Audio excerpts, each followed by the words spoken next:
cinquième point, c'est l'absence de réel dialogue social. Je vais maintenant très rapidement revenir sur ces 5 points. Concernant les licenciements, M. Hadji Mohamed, révoqué en 2004, M. Abdul Houari, révoqué en 2008.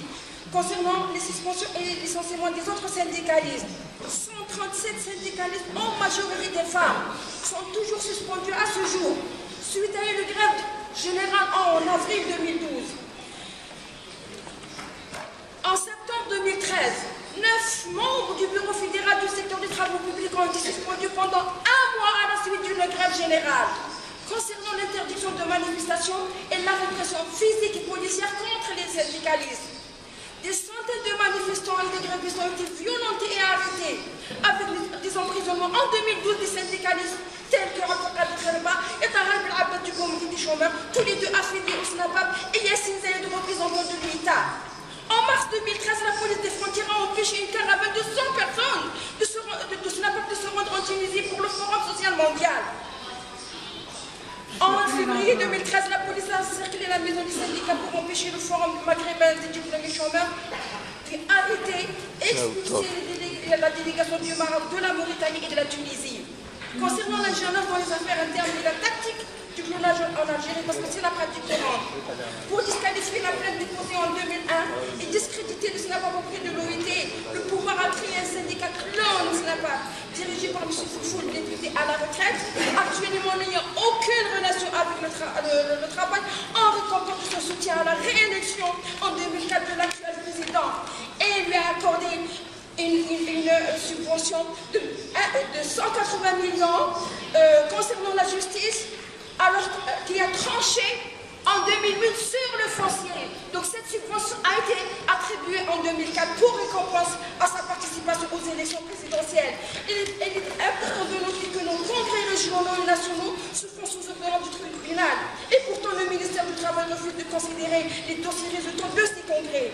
Les services de renseignement généraux ont convoqué les fondateurs des syndicats enseignants supérieurs solidaires dans le but de faire pression sur les travailleurs, en même temps chercher à identifier les maillons vulnérables sur lesquels il pourrait s'appuyer l'administration pour créer une organisation clone.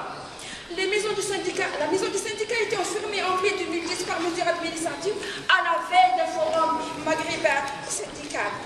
En ce qui concerne le refus d'enregistrement des syndicats autonomes dans la CIGATA, la liste est déposée au département des Nord où les membres de la commission ont déjà rapporté la non-conformité des articles 2 et 4 de la loi 90-14 sur les droits syndicaux avec la CEC. Je vais essayer, je crains le temps. Les demandes d'enregistrement de nouveaux syndicats restent des années durant dans les tiroirs de l'administration du travail dans le but de dissuader toute tentative d'organisation syndicale et de ce fait du refus systématique d'autorisation du ministère de l'Intérieur, toute réunion, toute rencontre ou séminaire de formation au congrès syndical sont interdites. Concernant l'absence du dialogue social véritable, même quand un syndicat est enregistré, l'employeur refuse de reconnaître la qualité du syndicaliste. C'est le cas du syndicat du travail au Gaz, dont le président est victime de harcèlement.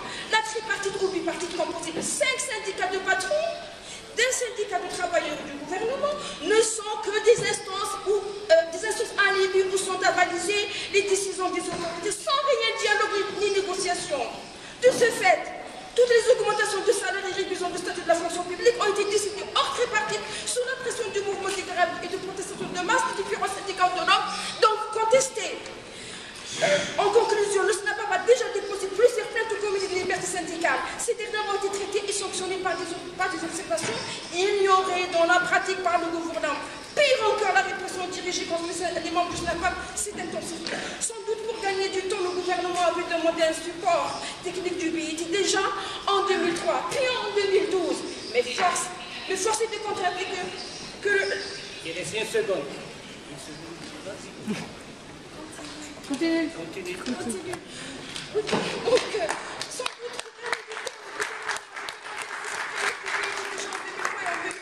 Mais force est de constater que les efforts déployés par le secondaire technique n'ont malheureusement pas porté leur fruit. D'où l'importance de considérer comment cette aide technique pourrait se traduire en réalité concrète, puisque la gravité est telle qu'on mérite qu'on considère les options envisageables dans le cadre de la Constitution de l'unité. Et je vous remercie.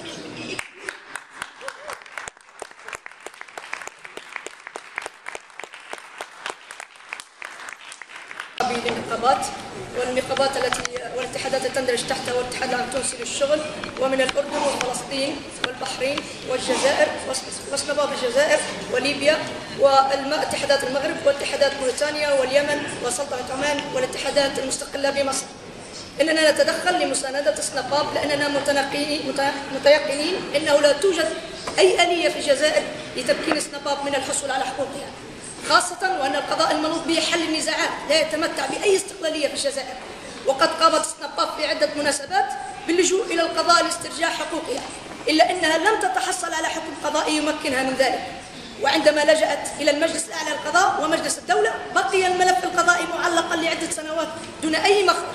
وأكثر من ذلك عندما قامت سناباب برفع الدعوى ضد وزير العمل في عام 2005 متهمة إياه بالانحياز إلى سناباب الموازية التابعة للحكومة، لأنه منحها رغم تسجيل آخر بوزارة العمل مكنها من استعماله ضد سناباب الأصلية، ومنحها الدعم المالي من الوزارة، وكان رد القضاء على هذه الدعوى بعدم الاختصاص.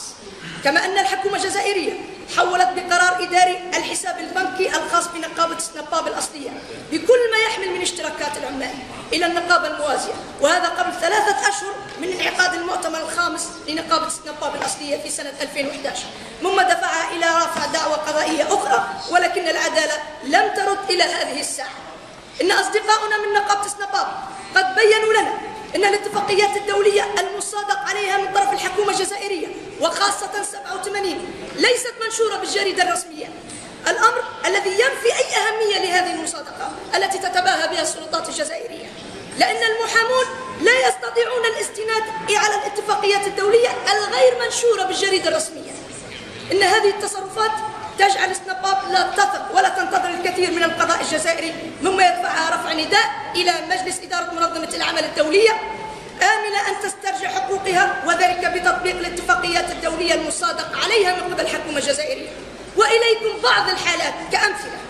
لقد تم توقيف تحفظي وتعسفي للسيد تشيكو مراد نائب رئيس فدرالية الحماية المدنية بنقابة سناباب، وذلك من طرف المديرية العامة للحماية المدنية التابعة لوزارة الداخلية بسبب نشاطه النقابي، وتم تحريك دعوات قضائية ضده من طرف نفس الإدارة دامت 9 سنوات، وبعدها تم حفظ ملفه من طرف القضاء، الأمر الذي دفعه إلى رفع دعوى قضائية ضد المديرية العامة للحماية المدنية منذ 3 سنوات مطالبا بإعادة إدماجه إلى منصب عمله الأصلي، ولم يتم الفصل في قضيته حتى هذه الساعة، وهو بدون أجر شهري ولا حماية صحية، وهو أب ل5 أولاد.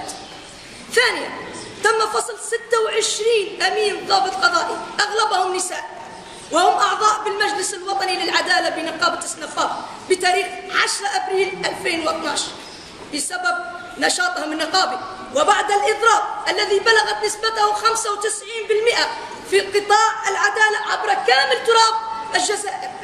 وقد تم هذا الفصل شفهيا بدون تسليم وثيقة إدارية تثبت ذلك، حتى لا يتمكنوا من متابعة وزارة العدل قضائيا، وهم بدون راتب شهري ولا حماية اجتماعية حتى يومنا هذا، مع العلم بأنهم يعولون عائلات.